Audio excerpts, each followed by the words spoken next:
खबर बेमेतरा बारूद factory blast case को लेकर हो रही सियासत। पूर्व सीएम भूपेश बघेल ने सोशल मीडिया साइट एक्स पर पोस्ट किया और ये लिखा कि बेमेतरा ब्लास्ट किसकी गारंटी और किसके सुशासन में गुनहगारों को संरक्षण दिया जा रहा है। क्या सत्ता के किसी करीबी को बचाने का प्रयास है? तो ये सवाल है किसके हैं? पूर्व मुख्यमंत्री भूपेश बघेल के। 2 दिन से ज्यादा इस ब्लास्ट को हो चुके हैं। अब तक लापता लोगों की संख्या स्पष्ट नहीं हो पाई है। भूपेश बघेल ने बीजेपी सरकार से 5 सवालों के जवाब को मांगा। ये कहा कि प्रशासन केवल 8 मजदूरों के लापता होने की बात कह रहा है, जबकि ग्रामीणों का कहना है कि यह संख्या इससे कहीं ज्यादा है। पूर्व सीएम भूपेश बघेल का कहना है। वहीं डिप्टी सीएम और गृह मंत्री विजय शर्मा का भी बयान सामने आया। उन्होंने कहा कि एफआईआर तो होगी ही होगी, मजिस्ट्रियल जांच के आदेश हो गए हैं, सब कुछ निकल कर आएगा।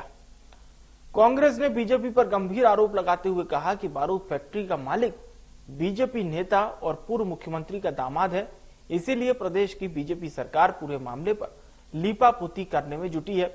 इसी मुद्दे पर चर्चा करेंगे, उससे पहले आपको कुछ बयान सुना देते हैं।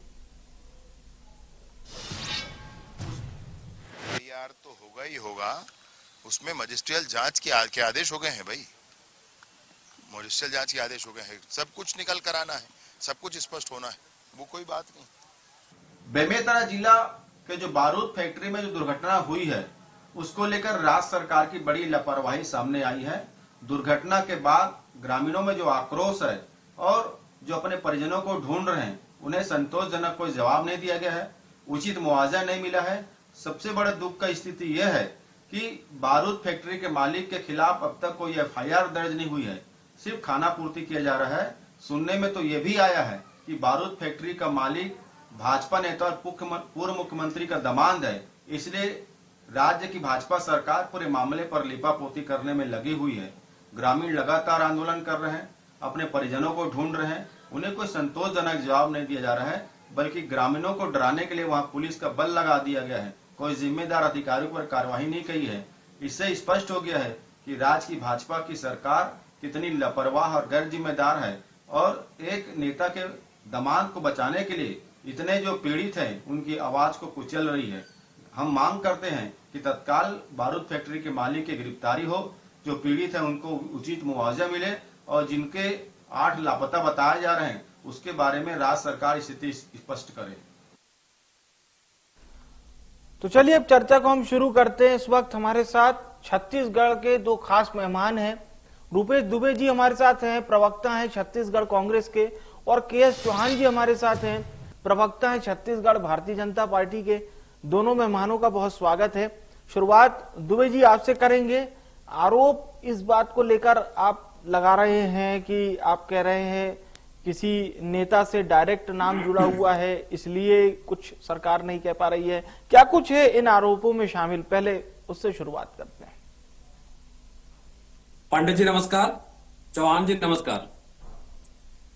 देखिए, जिस प्रकार से छत्तीसगढ़ में हृदय विदारक घटना घटित हुई जी, और उसके बाद छत्तीसगढ़ सरकार की जो स्थिति है और छत्तीसगढ़ सरकार की जो भूमिका है, पूरी तरह से संदेहास्पद होने के साथ साथ जो लापरवाही में संलिप्त रहा और जो सिर्फ सुरक्षा कारणों को दरकिनार करके अपने व्यवसायिक काम में लगे रहे, जिसका परिणति आज घटना घटित हुई, उसको बचाने के लिए भाजपा की सरकार किस प्रकार से संकल्पित मन से काम कर रही है, ये स्पष्ट रूप से प्रमाणित हुआ है। देखिए, ये छत्तीसगढ़ की सरकार की लाचारी देखिए आप, कि इनको इतने 2 दिन होने के बाद भी ये जो प्रमुख जो घटना के कारण हैं, किस प्रकार से घटना घटित हुई, फैक्ट्री में कितने मजदूर कार्यरत थे, उन मजदूरों का बीमा था नहीं था, मजदूर जो काम करते थे उनका श्रम विभाग में पंजीयन था नहीं था, इन मुद्दों पर भी बात करने में असक्षम रहे भाजपा की छत्तीसगढ़ की सरकार। और तो और जिस प्रकार से मुआवजा देने की बात की और ग्रामीणों ने मुआवजा लेने से इनकार कर दिया, उसके बाद मुख्यमंत्री जी का बेबसी पूर्ण बयान कि हम कंपनी को भी कहेंगे कि सहयोग करे, माने कंपनी से इतनी बुरी तरह से भाजपा की सरकार, छत्तीसगढ़ की सरकार दबी हुई है, इसका तो उनके बातों से ही खुलासा होता है। और देखेंगे मजिस्ट्रेट जांच के लिए खाना पूर्ति की काम बात की जा रही है। 4 बिंदुओं पे मजिस्ट्रियल जांच के लिए एसडीएम को नियुक्त किया गया है और 45 दिन का समय, जो 4 बिंदु है, घटना क्यों घटित हुआ, सुरक्षा के पैमाने थे नहीं थे, किसका उत्तरदायित्व है, और अन्य बिंदु, ये 4 बिंदु के लिए 45 दिन का समय देना, भाजपा सरकार पूरी तरह से घटना में लीपापोती करने के लिए काम कर रही है। और जिस प्रकार से माननीय मुख्यमंत्री, हमारे पूर्व मुख्यमंत्री भूपेश बघेल जी ने जो बातें उठाई, हाँ। उन्होंने अपने मानव धर्म, राजधर्म के ऊपर चलते उन्होंने बातें उठाई है। छत्तीसगढ़ सरकार में थोड़ी भी नैतिकता है तो उन 5 बिंदुओं पर जांच करा करके जांच रिपोर्ट को सार्वजनिक कर दे। 45 दिनों की आवश्यकता नहीं होनी चाहिए। और तो और लापता लोगों के नामों की जो जिला प्रशासन ने घोषणा की, वो जिला प्रशासन जांच करने की स्थिति में नहीं थी। जो पीड़ित परिजन थे, उन्होंने जो नाम बताया, उन नामों को उन्होंने घोषणा कर दी। और तो और एक बाद में भी बताने की स्थिति नहीं है। सरकार का यह कहना कि डीएनए की जांच की रिपोर्ट आने के बाद मुआवजा दिया जाएगा, ये पीड़ितों के साथ घनघोर अन्याय है। छत्तीसगढ़ सरकार की असंवेदनशील कार्य है। जो पीड़ित हैं, जो घायल हैं, जो मृतक हुए हैं, उनको उनके परिजनों को बिना किसी जांच के तत्काल मुआवजा राशि निशर्त रूप से देना चाहिए। ठीक है सर, आपने जो बात बोली। अब शुरुआत हम करते हैं के.एस. चौहान जी से। के.एस. चौहान जी, रुपेश जी, उनकी पार्टी, पूर्व मुख्यमंत्री भूपेश बघेल जी के ये जो सवाल हैं आपकी सरकार से कि इस तरह से अगर आप लोग जांच करवाते हैं तो ये बिल्कुल सही रहेगा, और ये जो आरोप लग रहे हैं जांच को प्रभावित करने के, इस पर क्या स्टैंड है आपकी पार्टी का?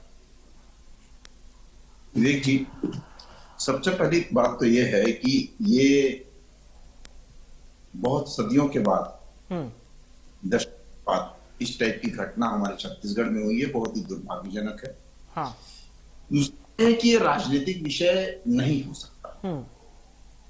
एक विषय इसलिए नहीं हो सकता कि सबसे पहले जो घटना हुई है उसमें ढूंढने की बात करें, उसमें राहत की बात करें, न कि उसमें। दूसरी बात यह है कि जैसे ही ब्लास्ट हुआ, वहां पर एसआईटी की टीम और पुलिस वहां पर आ गया, कार्यपालिका ने अपना काम किया। दूसरी बात, ऐसे कौन सी बात हो गई है कि भारतीय जनता पार्टी ने सबको रोक के रखा हुआ है? ऐसी कौन सी बात हो गई कि भारतीय जनता पार्टी इस ब्लास्ट के जवाबदार? ऐसी कौन सी बात हो गई है कि भारतीय जनता पार्टी ने जो काम करना चाहिए था अभी तक नहीं किया है? ऐसी कौन सी बात हो गई है कि भारतीय जनता पार्टी ने असंवैधानिक रूप से ऐसा कुछ काम कर दिया है या गैर कानूनी रूप से काम कर दिया है? दूसरी बात जी, 2022 में ये फैक्ट्री को बंद किया गया, और क्यों किया गया और किसने करवाया गया? भूपेश बघेल जी की सरकार थी। 2022 में इस फैक्ट्री को बंद कराया गया। बंद कराया गया सिर्फ 2 कारणों से, एक फायर सेफ्टी की वजह से और एक एम्बुलेंस की वजह से, और कोई खामियां डाली गई थी। और 1.5 महीने के बाद फिर से उनको अप्रूवल भी दे दिया गया कि आप चालू कर दो। तो उस समय आप सोए हुए थे? अभी उस समय आप सोए थे? 2020 से वहां के ग्रामीण जो हैं वो नहीं, एक बार थोड़ा कंफ्यूजन हो रहा है। चौहान साहब, आप डेट बता दीजिए, थोड़ा सा कंफ्यूजन हो रहा है। 2022 आप, अच्छा 2022 में, जी 2022 में, ठीक है, आपकी सरकार नहीं थी तो 2022। मैं क्या बोल रहा हूँ, मैं ये नहीं बोल रहा हूँ जब ये छींटाकशी कर रहे हैं तो पहले ये तो देख लीजिए कि कब क्या था। मैं ये नहीं बोल रहा हूँ कि कांग्रेस इसमें लिप्त है, लेकिन जब आप बोलते हैं कि भारतीय जनता पार्टी लिप्त है तो आप पहले अपने गिरेबान में झांक के देखिए कि आपकी सरकार थी आपकी सरकार के अंडर में प्रशासन काम कर रहा था। आपकी सरकार की वजह से, अगर मैं ये बोलूं कि आपकी सरकार की वजह से ये ब्लास्ट हुआ है, तो हाँ, आपकी सरकार है, आप ये बताइए कि क्या 2022 में इसको लेकर शिकायत हुई थी, ये जानकारी मिली है आपको? इसको इसी पूरी चीज को लेकर क्या शिकायत की गई थी स्थानीय स्तर पर? मैं क्या बोल रहा हूँ, ग्रामीण लोग अभी बोल रहे हैं कि 2020 से हम लोग वहां यहाँ पर अपनी आवाज बुलंद कर 2020 500 एकड़ में ये फैला हुआ है। 400 लोग काम करते हैं वहां पर, और उसके बाद जब मानक नहीं दिया गया है, तो मानक जब रोका गया था, उसके सिर्फ दो ही कारण थे, दो कारण थे, एक फायर सेफ्टी की वजह से और एक एम्बुलेंस की वजह से। आपने क्या अंदर पूरी जांच कर लिया था? ये सरासर एक एक्सीडेंट है जिसको आप राजनीतिक अमली जामा नहीं पहना सकते। ये एक्सीडेंट है, ये कभी भी किसी की भी सरकार में हो सकता है, लेकिन इसमें राजनीति करना ये गलत। अब भारतीय जनता पार्टी या कोई अन्य किसी की भी सरकार रहती, वो इस ब्लास्ट के बाद अपनी मुस्तैदी की चलिए, मैं भूपेश बघेल जी, माननीय पूर्व मुख्यमंत्री छत्तीसगढ़, उन्होंने ये सवाल पूछा कि 48 घंटे बाद भी घटना की एफआईआर क्यों नहीं की गई। मैं ये पूछना चाहता हूं, भूपेश बघेल जी से पूछना चाहता हूं कि बीरनपुर की घटना हुई और उसमें एफआईआर क्या तुरंत 48 घंटे में हो गई थी? कवर्धा की घटना हुई, 48 घंटे में एफआईआर हो गई थी क्या? यहाँ पर इतना बड़ा ब्लास्ट हुआ है, रेस्क्यू की टीम कल अपना काम समाप्त कर पाई है, कल। और उसके बाद ये टीम गठित की गई है एसडीएम के अंडर में। एसडीएम जांच करेंगे और वो अपनी जांच की एक बात ये भी पूछिए कि क्या प्रशासन ने फैक्ट्री प्रबंधन से यहाँ पर काम करने वाले मजदूरों की जानकारी ली है? क्या बोले? ये भूपेश बघेल जी के सवाल हैं कि क्या प्रशासन ने फैक्ट्री प्रबंधन से वहां पर काम करने वाले मजदूरों की जानकारी ली? इस तरह से उनके टोटल 5 क्वेश्चन हैं। मेरे को ये समझ में नहीं आता है कि आप इसमें भी राजनीति कर रहे हैं। ये क्या भारतीय जनता पार्टी के जनप्रतिनिधियों का, भारतीय जनता पार्टी के जिला पदाधिकारियों का या कार्यकर्ताओं का काम है कि वहां के वो प्राइवेट फैक्ट्री है, कोई पब्लिक फैक्ट्री नहीं है, कोई सरकारी फैक्ट्री नहीं है। और जब आपने खुद उनको बोला है कि हाँ ठीक है आप काम करो, और उसके बाद आप ये वाला सवाल उठा रहे हैं प्राइवेट फैक्ट्री में क्या हो रहा है, क्या नहीं हो रहा है। जब हादसा हो जाता है विवेक पांडे जी, तब जाके जब हादसा हो जाता है तब प्रशासन उसमें दखल देता है कि नहीं देता है। दूसरी बात ये है कि आज आप राजनीति करने चले गए, राजनीति कर रहे हैं। शर्म आनी चाहिए भूपेश बघेल जी, शर्म आनी चाहिए कि उन्होंने ही खुद ये अपने उनके अंडर में जब प्रशासन था तो उन्होंने ही सब ये एनओसी दी उनको, क्या उनको पता नहीं था? और उसके बाद बोलते हैं कि किसी नेता के दामाद का हाथ है इसमें। मैं ये पूछना चाहता हूं साथी प्रवक्ता से, मेरे को सिर्फ सुंदरलाल पटवा के दामाद का नाम बस बता दे। दामाद का नाम, दामाद बोल रहे हैं ना, सुंदरलाल पटवा के दामाद का हाथ है, उनके नाम का उनके दामाद का नाम बता दे, और कैसे हाथ है, और कौन से उनके पेपर में कौन से मालिक कितना शेयर होल्डर है वो बता दे, फिर मैं बताता हूं उनके मालिकों का नाम क्या है। चलिए, मैं बताता हूं उनके मालिक का नाम क्या है। चलिए, मैं जी बोलिए। मैं ये बोलता हूं नेशनल हेराल्ड में सोनिया राहुल और प्रियंका का हाथ है। मैं ये बोलता हूं कि बोगोर्स में राजीव गांधी का नाम था। मैं ये बोलता हूं क्योंकि लोटस नाम के नाम पे चर्चा हमारी बेमेतरा को ही लेकर हो रही है, ठीक है? चर्चा हो रही है। हाँ। ये जांच का विषय है ठीक। पांडे जी। ठीक, इसमें ठीक। कोई राजनीतिक दल या ठीक। जो है वो इसमें लिप्त नहीं है। पूछ लेते हैं, एक जवाब लेते हैं रुपेश जी से। रुपेश जी, अभी जो संख्या बताई जा रही है, जी आ रहा हूं सर आपके पास। हाँ, आप रेस्क्यू जी आ रहा हूं चौहान साहब रेस्क्यू आपके बात पास। करें। रुपेश जी, अभी जो संख्या बताई गई है, मलबे में दबकर मौतों की पुष्टि नहीं हुई है, लेकिन एक कर्मचारी की मौत की जानकारी है। आप लोग इससे संतुष्ट हैं कि अभी जो ये पूरी जानकारी सामने आ रही है इसको लेकर? पांडे जी, जिस प्रकार से चौहान जी बोल रहे हैं, ये भाजपा सरकार की बौखलाहट है और भाजपा सरकार की अकर्मण्यता है। अच्छा, सत्ता छत्तीसगढ़ में भाजपा की सरकार है और जिस प्रकार से घटना घटित हुई, घटना घटित होने के बाद प्रथम दायित्व सरकार का ये बनता है कि उस फैक्ट्री में कितने लोग कार्यरत थे, कितने श्रमिकों का वहां पंजीयन है, कितने श्रमिक ठेका के रूप में कार्य करते थे, कितने नियमित रूप से कार्य करते थे और कितने शिफ्टों में वहां काम होता था और उन एक शिफ्ट में कितने मजदूर कार्यरत रहते थे। आज तक छत्तीसगढ़ की सरकार ये पता करने में सक्षम है। और तो और क्योंकि वो बारूद फैक्ट्री थी तो वह सीसीटीवी कैमरे भी लगे रहे होंगे। उन सीसीटीवी कैमरों के डीवीआर की जांच छत्तीसगढ़ की सरकार ने करी प्रारंभिक चरण पे। तो प्रथम दृष्टया इन मुद्दों पर जांच करने के बाद सीधे सीधे फैक्ट्री प्रबंधन पे एफआईआर दर्ज करके अग्रिम कार्रवाई करनी चाहिए और मुआवजा के तौर पर फैक्ट्री प्रबंधन पे दबाव बनाना चाहिए। चौहान साहब तो कह रहे हैं कि ये 2022 में यहाँ पर जो स्थानीय लोग हैं उन्होंने शिकायत दर्ज करवाने की कोशिश की थी।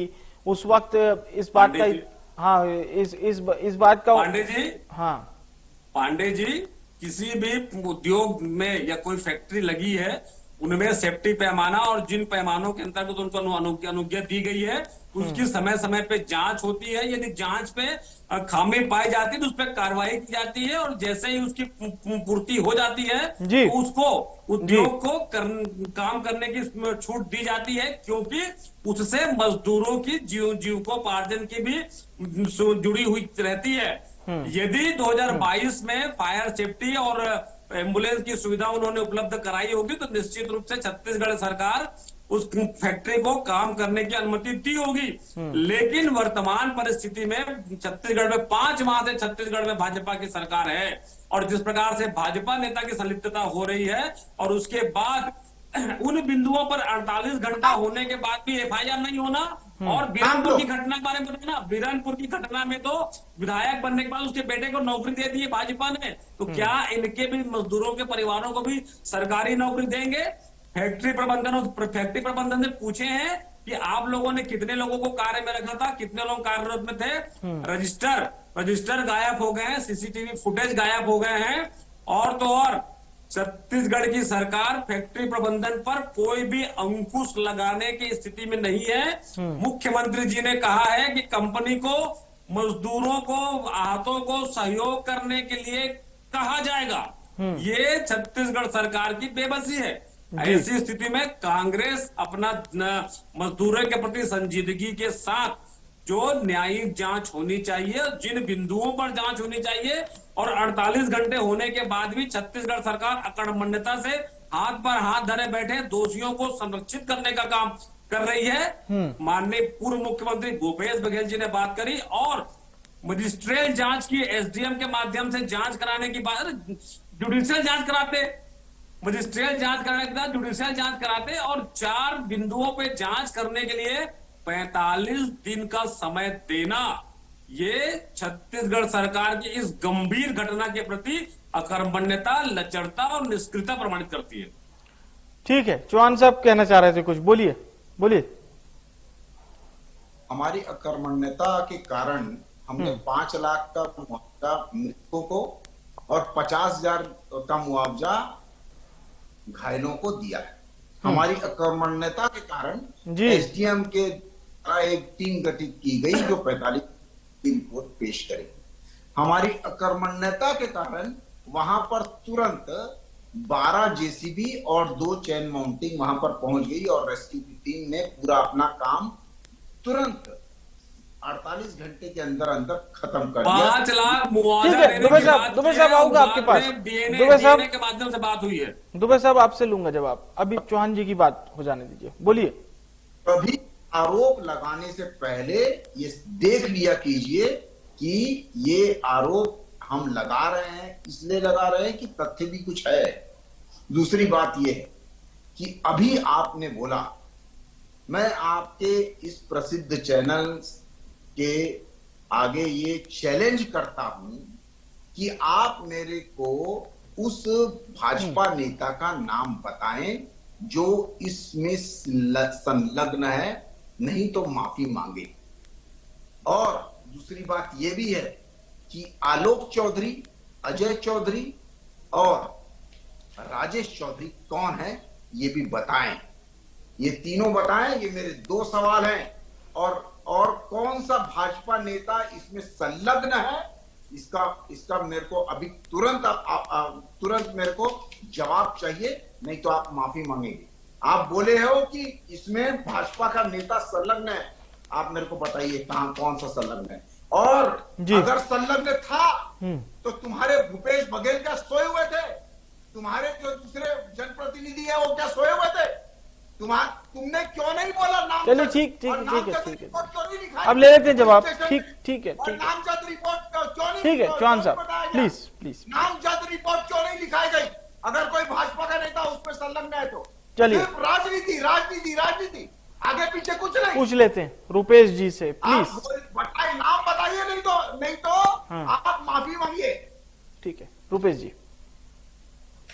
देखिए, छत्तीसगढ़ की सरकार में थोड़ी भी संजीदगी होगी। ठीक है चौहान साहब, आपकी बात का जवाब है। उसका नाम आपकी बातों को आपकी छत्तीसगढ़ की सरकार भी जवाब दे सकती है यदि उनमें मजबूत इच्छा शक्ति होगी तो। आप मुझे बताइए 2020 से ग्रामीण यदि आंदोलन कर रहे थे उस फैक्ट्री के बारे में, तो आप लोग भाजपा के लोग सोए थे। आप लोग इसलिए सोए थे कि उसमें भाजपा नेता की संलिप्तता थी, इसलिए आप लोगों ने साहस नहीं किया। यदि जनहित के विपरीत ऐसा कोई कार्य चल रहा है, उसके खिलाफ भाजपा, कांग्रेस, जो भी दल है, उसको अपना राज धर्म निभाते हुए कार्य करना चाहिए। जिस प्रकार से भाजपा के लोग अपनी सरकार की नकर्मण्यता, फिर से कहूंगा, अकर्मण्यता को छिपाने के लिए आप बोल रहे हैं ना मुआवजा को, उस मुआवजा को ग्रामीण जनता और पीड़ित परिवार मना कर दिए हैं। पीड़ित परिवारों ने मना कर दिया है। पीड़ित परिवारों चलिए और जी फैक्ट्री प्रबंधन ने कितना दिलाया है और समय भी अब इजाजत नहीं दे रहा है। मैं शुक्रिया करूंगा जी सर, धन्यवाद चौहान साहब का, दुबे साहब का शुक्रिया। आज की हमारी चर्चा का विषय था बेमेतरा बारूद फैक्ट्री का ये ब्लास्ट केस, जिस पर हम सवालों के जवाब ले रहे थे और समझने की कोशिश कर रहे थे कि इस केसेस के तार आखिर कहां तक जुड़े हुए हैं और जिस स्तर पर सरकार कार्य कर रही है और जो बात निकलकर सामने आ रही है विपक्ष की, दोनों के समानांतर